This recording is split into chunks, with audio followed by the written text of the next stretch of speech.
Good morning. ரம்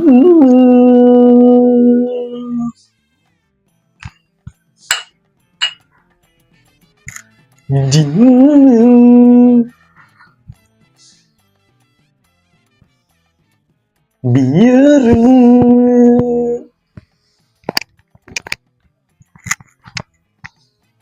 சாரோயம்.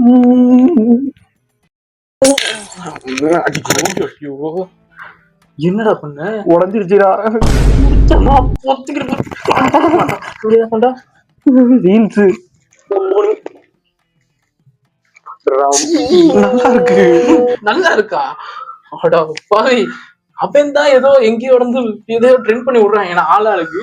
அதையும் வந்து இப்பதான் அந்த டாக்டர் அடிச்சு துரத்திட்டு வந்திருக்கோம். அதுக்கெல்லாம் இன்னொருத்தன் அவனால பாருங்க எங்கேயோ இந்தியால இருந்து என்னமோ பாடி இருக்கான். சரக்கு போச்சு.